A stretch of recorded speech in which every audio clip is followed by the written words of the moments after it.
Welcome to an all-new episode of Get Lit with Lianna, the podcast. Join me as I sit down with a new guest author in each episode to discuss their books, careers, and everything in between.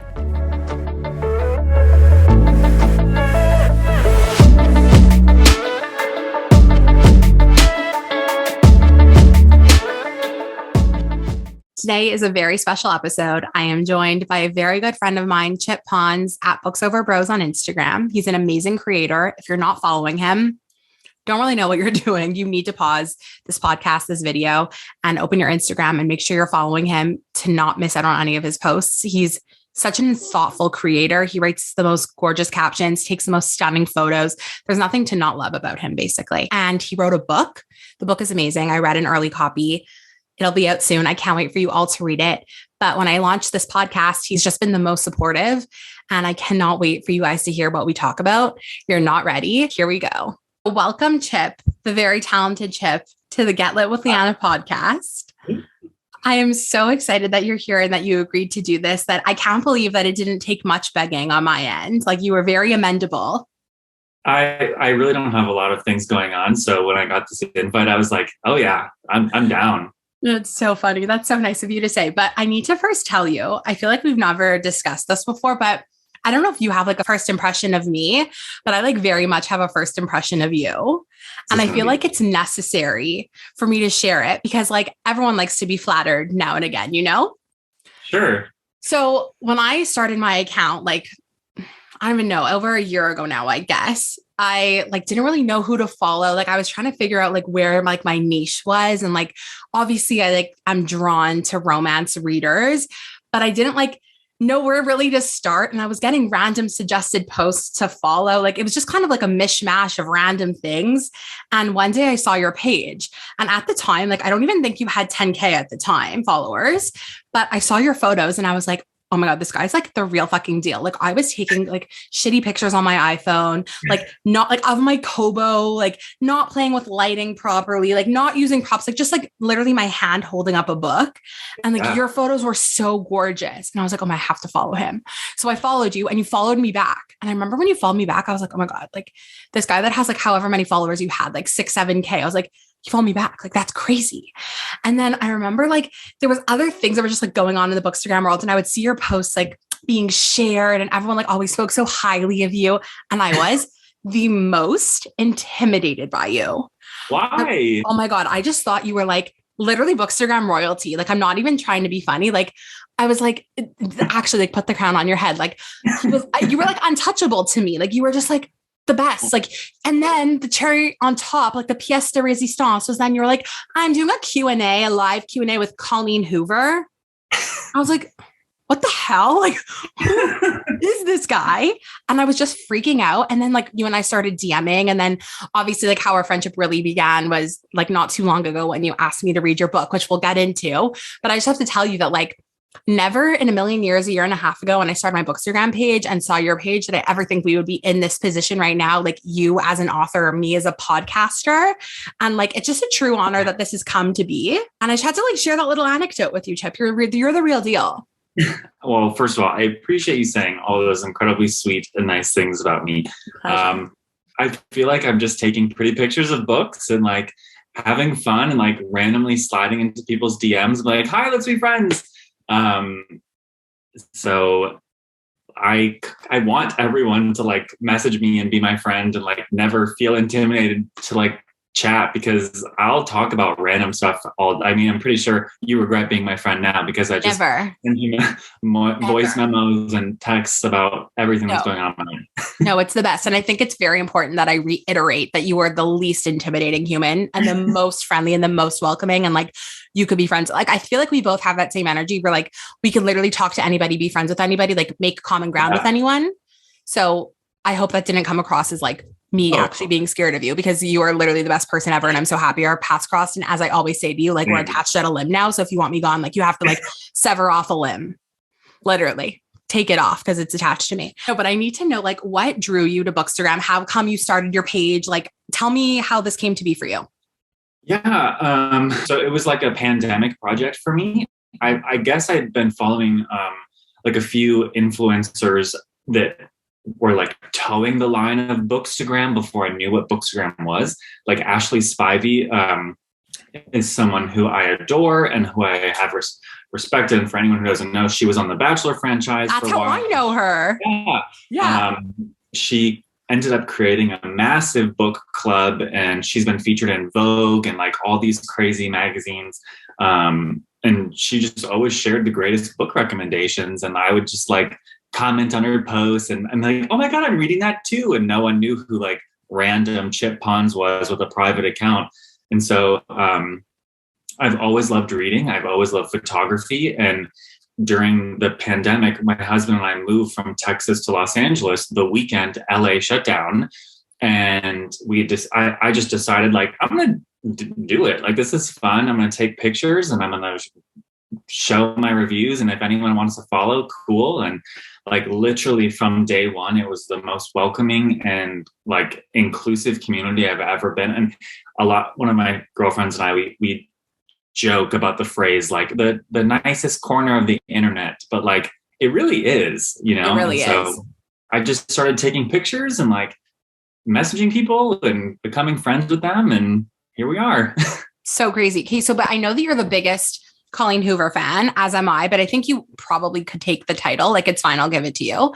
But I'm so curious, like when you started reading, what else you were reading? Like, what was the first introduction to books where you're like, I'm hooked and now I kind of want to like share what I'm reading with other people?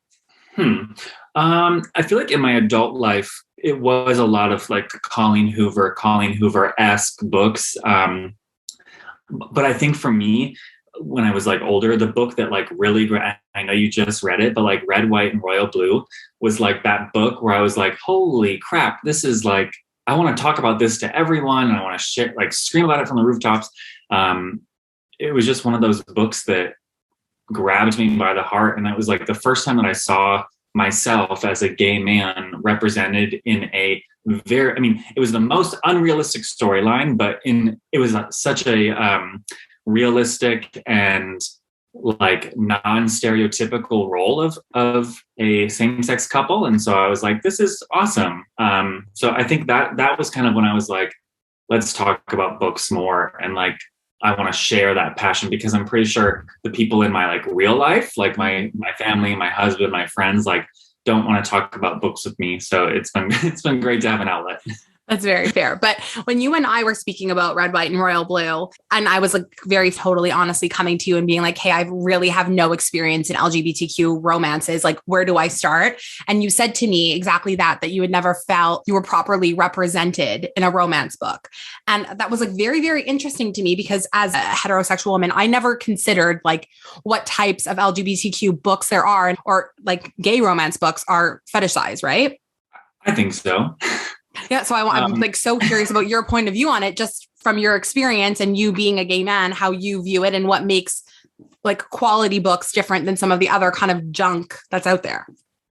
So for me, like, I don't say that as a super negative comment. Like, I know it kind of sounds harsh. But so I want to preface, like, I think all representation in books is phenomenal. Like, you know, across all spectrums of the LGBT community, all minorities, like I think any example where we can see ourselves in writing is amazing. I think there are just certain times where I've seen same-sex couples where it's like this person may have written this as a man and a woman initially, and then just like swapped out a man at the very end. And I just feel like one is very stereotypically feminine, one is very stereotypically masculine, or one has never hooked up with a man before. And all of a sudden it's like, oh wait, this is happening. And right. Like zero prep work required. And like, I'm bottoming all of a sudden and like TMI, but like that, it just feels like it's the cool thing to do to write about gay sex from straight women. Right. No, that's very cool. And what I really admire about you is that not only do you and I have these conversations offline, but you're very, very public about it on your Bookstagram, on your page, and having these conversations with authors, with fellow creators, with just regular people that follow your page. So I'm just curious, like when you started out your Bookstagram, was it in your mind like, okay, this is not only going to just be about me taking like stunning photos and reading like amazing books and sharing it, but like I want to use this platform to kind of like raise more awareness or bring a bigger message to people? Like, did you ever think about that when you first started? Honestly, no, not at all. It was a very superficial project where it was like sometimes I feel like I have home decor OCD where it's like I need to move things around and it's like a puzzle in my mind. And so Bookstagram was like very pleasing to that because I got to like take the pictures that I wanted and they like lined up on the tiles the way that felt nice to me. But I think the more that I connected with fellow LGBT bookstagrammers and different minority groups and all these amazing women, it just felt like there was such a lack of that, and I don't claim to be a subject matter expert on anything. I am very much learning about what it means to be a gay man in today's day and age. I've told you, but like my husband is the first boyfriend I've ever had. And so I don't claim to be like the king of the gay community. I feel like it's important to have those conversations and to normalize, same-sex romances where you don't have to say this is a gay romance or this is a romance. Like, no, this is a romance story. Like it's a story of, I love that you said that because that's exactly how I feel. And like, I'm not going to lie at all. Like I'll be totally transparent here. Like as you know, like we both are massive, massive romance fans. And in my head, because I'm a straight woman, I was just like, I don't know if I'm ever going to be able to like relate to a gay romance book. Like I just never thought that it would be something that I could like even understand. And like the ones that are written well from the ones that I've read, including yours, it's just become very apparent to me that like it doesn't make a difference. Like it's just a genuine romance story. And I feel like you do an amazing job on your page at just like really highlighting that and bringing that like point home that like a good romance is a good romance. And it doesn't necessarily need to be exactly what you said, like swapping in a woman for a male or, like if it's a good love story, it's a good love story and it doesn't really matter. Yeah. Yeah. And I mean, I have a friend who lives here in Los Angeles on Bookstagram, and we talk about especially like gay male romances often.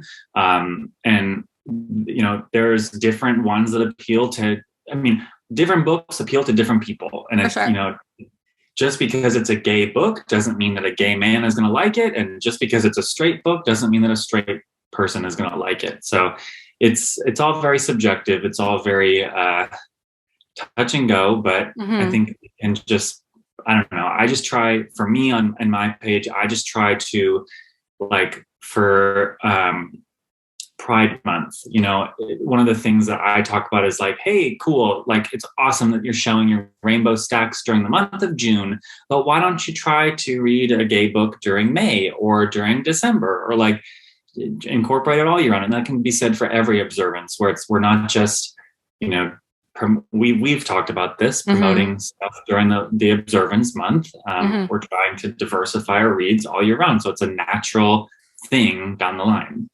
Totally. Speaking of diversifying our reads, you run a very, very fun book club that I admittedly I'm not a part of. I don't know why. Like I wasn't received a formal invitation. I know nobody receives any invitations. It's like an open call. If you're in, you're in. But Team Scream, Team Steam. Is it Team Steam then Team Scream? Which one's first? I always get confused. It's Steam and Scream, the Steam and Scream book club. But you're either Team Scream or you're Team Steam, right? That's like the point.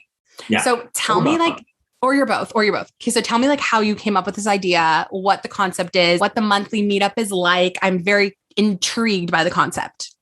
Yeah.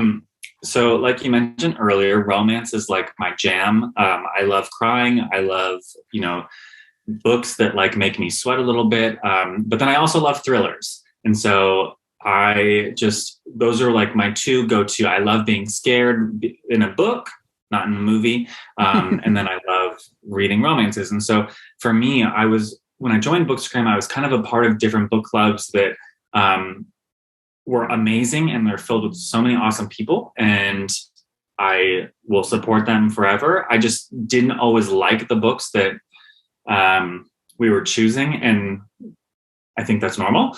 So I just wanted to kind of create my own where it was like, nope, like we're going to read the types of books that I like reading, which are romances and thrillers. And I just thought, how fun would that be to kind of make it like pitting the genres against one another, like who's cooler, Team Steam, Team Scream, or being like me, undecisive or indecisive, and choosing both. So originally it was just me. I launched it in, I think, August or July. And then I ended up bringing my friend Joanna, who's like the most amazing person on the face of the earth.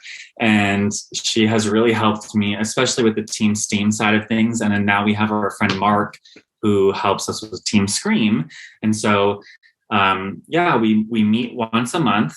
So at first it was like a very small group. And then a lot of people were wanting to be a part of it. So we switched it from Instagram to Discord. And there's like, we hit 400 people on Discord. What? Yeah, it's huge. Chip, I had no idea it's that big.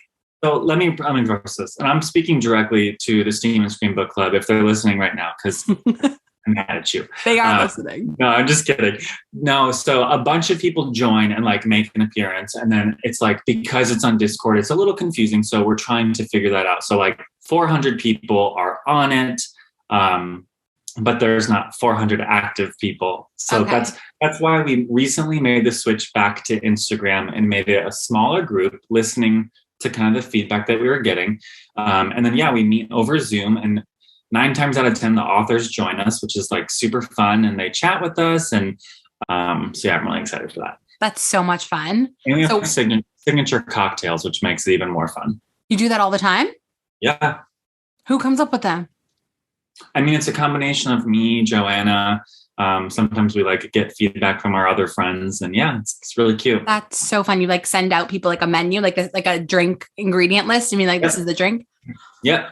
That is so cute. I didn't know you guys do that. For March. Okay, I'm totally in for March. Don't let me forget. This is your formal invitation. Thank you so much. I won't forget, and I'm going to do both of them, the Steam and the Scream, because I don't read too many thrillers, but I do, whenever I do read them, I love them. So I'm in for both. So now I'm just like wanting to get more into your Bookstagram and how you grew into like such a prolific, inspiring page. So for those who are maybe interested in like dabbling in the Bookstagram world, I have a little bit, like a few tips of things that I would recommend people do, but I am curious about your tips. So what would you say for people who are trying to start, who are really, I know we always say like, don't look at the numbers. It's not about a numbers game. It's not about the likes. It's not about the followers. But at the end of the day, like if you really want to turn this into something and really get the momentum of it going, it is like realistically, it is a numbers game, unless you're doing it for the sheer pleasure of like just wanting to read books. But if you're really in it for the long haul and wanting to eventually do something more with your page, for example, what would you say are some like really key things that you did early on, or you wish you maybe would have done early on, that have helped propel you?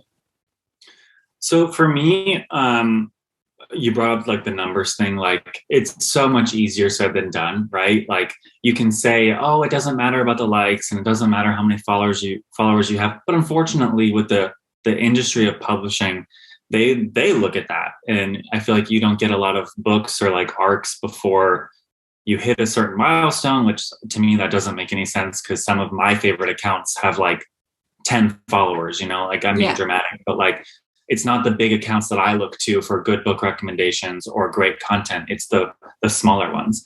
But for me, what I feel like I wish I had done sooner, but I feel like what's really helped me come into my own, and this is just like looking inwardly at my account, is when I just started talking on my stories and really just like showing who I am and like who's this person behind the curated pictures. Like I feel like I'm the dorkiest dweeb on the face of the earth, and like I stumble over my words and I make silly faces, and like the other day, it was like maybe a week ago or 2 weeks ago, I shared that book fail blooper thing that I was sending you all those outtakes of. I live for that.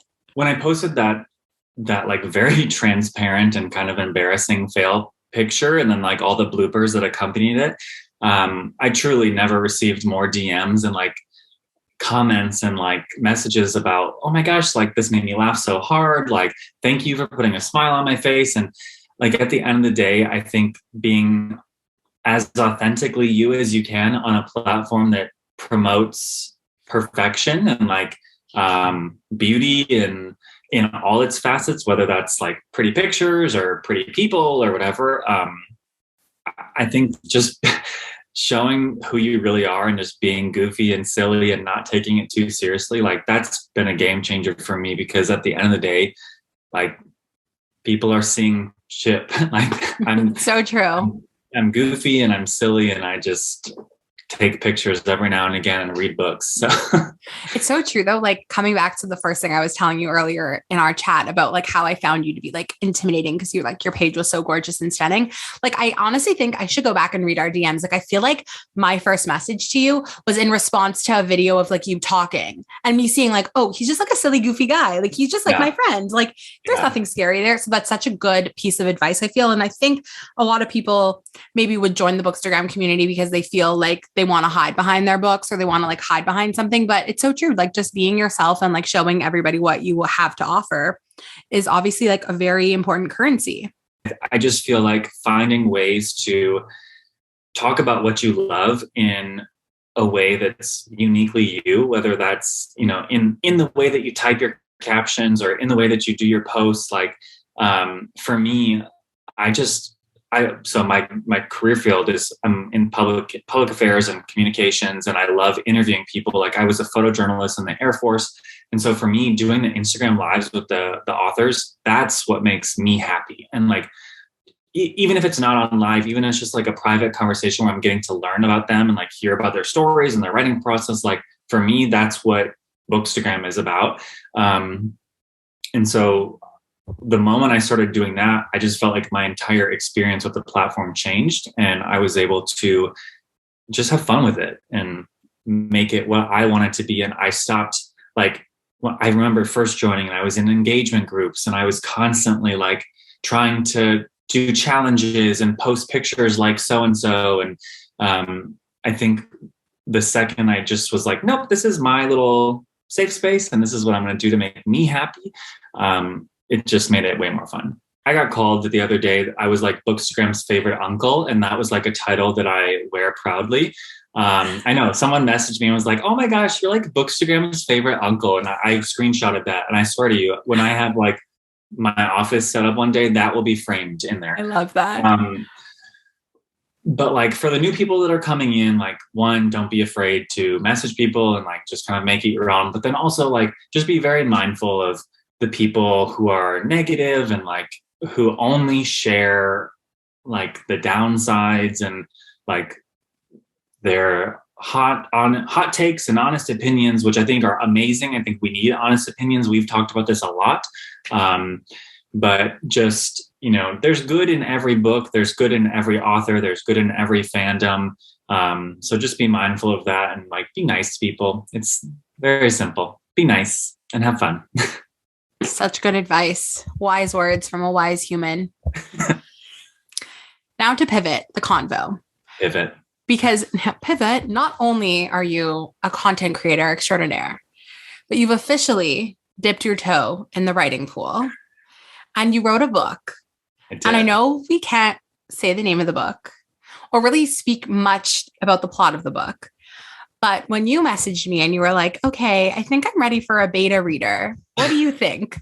When I tell you that I like nearly pooped myself, I was like, because not only do I like admire and respect you as a content creator, but like I obviously value you as a human and as a friend. And I was like very nervous, if we're going to be frank with one another, like, what if I don't like it? And like, what if it's just not my cup of tea? And then how do I like gently tell you that? And I was really like, honestly anxious about starting it, but at the same time, so excited because I knew that you had the potential. And I knew from what you had like told me a bit about your past and how you had really drawn inspiration from your past into the story. I knew that it was going to hold up in some capacity.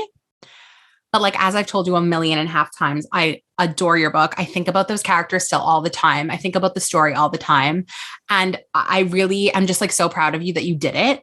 And that you're like still doing it and you're still working on it. And don't tell me the plot because that's a secret and that's for you to share. But how did you come to the idea of like, hey, I'm going to write a book and I'm going to start now? Like, what was the real motivator behind it? So for me, writing was just always something that I was drawn to. It's just something that I enjoyed doing when I was young. I would always write with my grandma. We would write little like Dude Ranch stories, and she would read them to. We would write them together, and then she would read them to me at night before bed.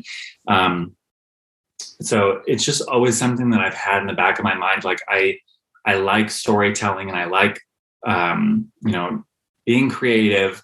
But if I'm being honest, I just never, ever, ever thought that I would be able to write anything that would survive the delete button, because that was the problem I was having for years and years and years, where I would write like a page or 10 pages and then I would delete it all. And I don't know if that was insecurity or if it was just not thinking that what I had written down was good enough. Mm-hmm. But I truly, looking back, I think I just didn't have the story that I wanted to tell. And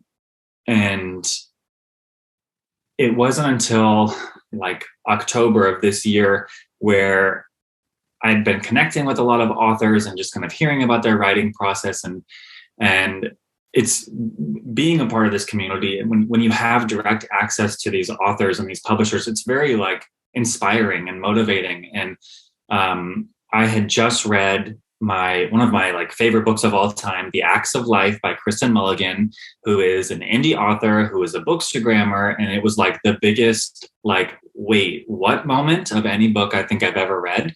And just kind of knowing the work that she put into that, it was very inspiring to me. And so I actually wrote my book alongside another bookstagrammer, and we came up with our own individual ideas. We made our outlines, and then we shared our outlines with one another. And it was kind of like an accountability system where it's like, hey, today I want you to write this scene, or, focus on this dialogue in this scene, and wrote our books completely out of order and random and like almost like homework style, like where it's like, for today's lesson, you're going to be writing chapter 2. And then once we had the drafts done, it was just kind of like this cheerleading effort for one another, where it was like, you got this, tie it all together. Here's some feedback. You're doing great, blah, blah, blah, blah. Yeah. And I can't really speak to what inspired the story outside of like my life, but the whole synopsis and scenario just like kind of started falling into place. And I just started seeing these characters very clearly, and inadvertently like wrote myself into the book, and wrote my husband into the book, and wrote my best friend into the book, and wrote my family into the book. Like they're all probably going to hate me, but I didn't mean to do that. But yeah, it's been quite a wild ride. And I feel like every day I'm adding things and taking things out, and then working on other projects that I have going on. And I never thought that I would finish. And I'm just, if nothing comes of this, if like literally you and I talking about this book is as far as it'll go, I truly am very proud of myself, because I didn't think I would finish it. And I have a full book, start to finish, done, sitting on the computer that we're on right now. And it's one hell of a story. And it definitely will go further than this, because you're going to have to come back once the book is out, and we could talk about it like spoiler free, like a real sit down interview where we can like go into it, because obviously I gave you my feedback while I was reading it, but there's like so much more to say, and like such a deep conversation we can have about it, because it's such an important book, and it's so much more than a romance book. But anyway, what was like the most surprising part about writing a book? Like how legitimate writer's block is.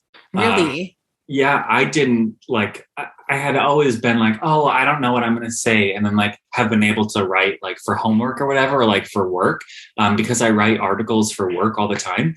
But for this, like it was hard. Like it was very hard to visualize a scene and then like figure out where I want, like, I feel like I'm pretty creative, but it really showed me the ceiling to where my creativity is, because what I was trying to do, like there were days where I just sat and looked at my computer, like I have nothing, like there's silence going on in here. So, but then you had other moments where it was like pouring out of you, right? Yes.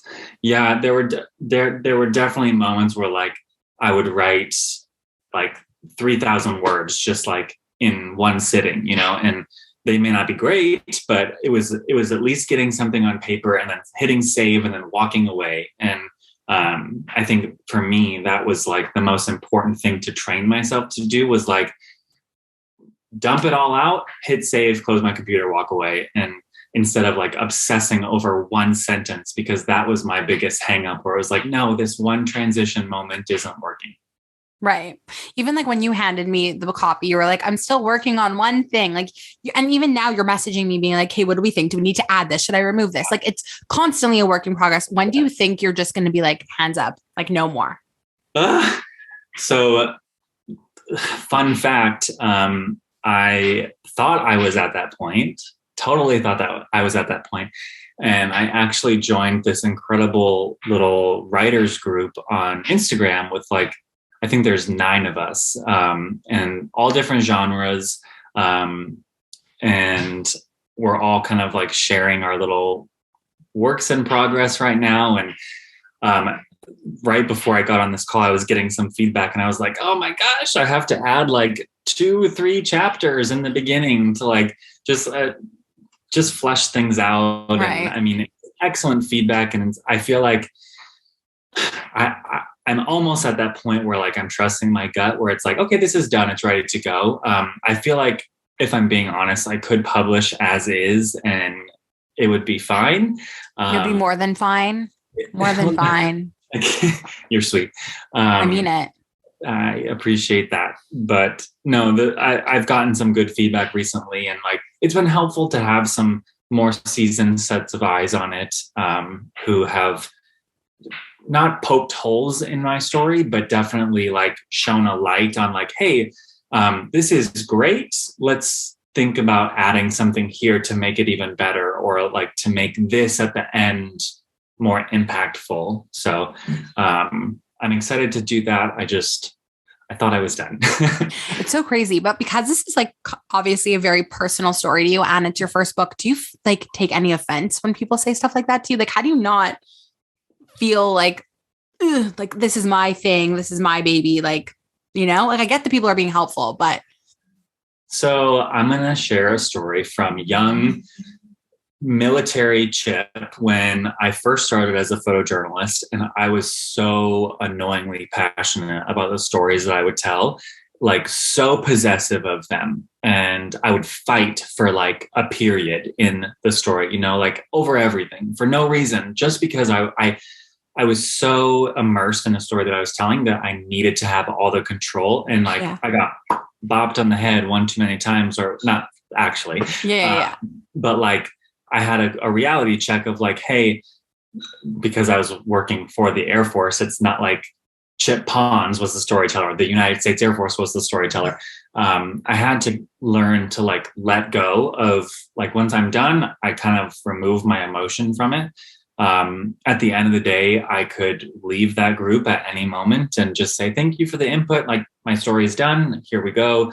But you know, even though it is super personal, it's very fictionalized. So I think I haven't run into an instance yet where someone has given me some sort of constructive feedback or criticism where I felt like, wait, what? No. Right. Also, I think it's credit to you in your writing. Like, it sounds very authentic and it's just a genuinely incredible story that I don't really know, in your case, what kind of hole, if you would like, people would poke through it, because there's really not much.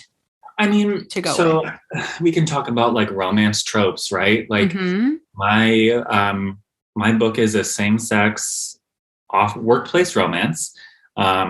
And you know, oftentimes you see friends to lovers, enemies to lovers, forced proximity, like all these other things. And or like what is it? Super, when they fall in love super quickly. Insta love. Insta love, yes. So some people like that, some people don't. And for me, I think what will make my story better is just laying a little more foundation to understand the characters' personalities, especially the grumpy one, who you have to just tell everybody that there's a grumpy hero. That's like, I mean, I think he's a cinnamon roll hero. Yeah, when you right? get to know him. But that's Yeah. kind of what a grumpy hero is. Yeah. Yeah. Or like a stern brunch daddy. Do you know what Yeah. those are? Oh my God. Stern brunch daddies. Yes. No, but I think because I wrote my book out of order, the beginning wasn't as fleshed out as like the middle and the end. So I'm definitely going back and looking at it with a more critical eye. And it's a process. It's an evolving process. And I have read it so many times that like I'm blind to certain things. And so having like people who are actively writing and sharing stories and like doing that every day, it's been like super helpful. Right. So what's the next step in this process? Where do you go from here? Yeah. So, and when I announced that I was doing this, I said that I was going to be as transparent as possible. So I'm not trying to like have any weird secrets or whatever. My original intent was to do traditional publishing. So I queried a bunch of agents, and that process is very much a learn as you go kind of thing. And I'm very thankful to the authors who've been helpful and have kind of offered very, very incredible and selfless mentorship. And I have a couple of like opportunities that I'm crossing my fingers for. But I've told you since the beginning, like, I don't know what it is about my gut telling me that this is like a self-published process. I think I'm really drawn to that. So I'm fully planning for that as well. So it's kind of weird, like planning for two different paths fully. But yeah, I just set my like, and I'll share it with you later. But I just set my timeline for like announcing the title and the synopsis, for the cover, and for the publication date. So it's like full steam ahead. It's happening. It's happening. And when it's out, we're obviously going to do this again because we need to like dive deep into it because it's such a good story. It's so good. I told you that I was getting that feedback literally before I clicked accept on this video. I was listening to a crying voice memo, and it made my day. So I cried to you on voice memo too. Yeah, everyone will be crying. Your DMs on Instagram are just going to be people wailing. That's what it's going to be. You could save all of them and then maybe like put music to it, and it could be like the soundtrack. It could be your alarm clock in the morning. People sobbing. I wake up to people's tears. Listen, you're the one that said you love to cry when you read a good romance book. So true. I was telling my friend, I don't remember who I was telling, but I was telling a friend that my ultimate goal in writing this book was to make people horny and emotionally distraught. That's what I said. You literally gave me whiplash. I was sobbing. Then I was like, what's going on? Then I was like, hey, this is hot. Then I was sobbing again. Like, that's what it is. It's emotional whiplash. And that's all you can ask for in a strong love story. Yay. And you did that. You did that, my friend. Thanks, girl. I think that's all she wrote. That's all she wrote, huh? I think so, which is really sad because I could speak to you for 7,000 million years. I think it was great. I think you're a phenomenal podcast host. Chip, that means so much coming from you. I'm really proud of you that you're doing this. This is so awesome. And I feel like the listeners are going to be like out of their minds excited for the things that you have planned up your sleeves. And I'm very excited to watch it grow and expand and become the most popular podcast. Thank you so much. From your mouth to God's ears, this will be a real like thing that comes to be. Like, you're manifesting it for me. But I can't say enough nice things about you and how supportive you've been. And you've been like a real one, for real. So have you, girl. No, I really value you. So this was a special, special treat. And I can't wait for everyone to start DMing me being like, holy hell, this episode, best one. Like, I feel, honest to God, I'm not just saying this. I really feel like I could get like Colleen on this podcast and people would be like dying. But I think that when they listen to this and they see that you did this, people are really like, especially in the Bookstagram community, they're going to be very, very excited to hear more from you. Because as much as you talk to your stories, like, this is a real conversation. And I feel like we don't do this enough. We need to do this more.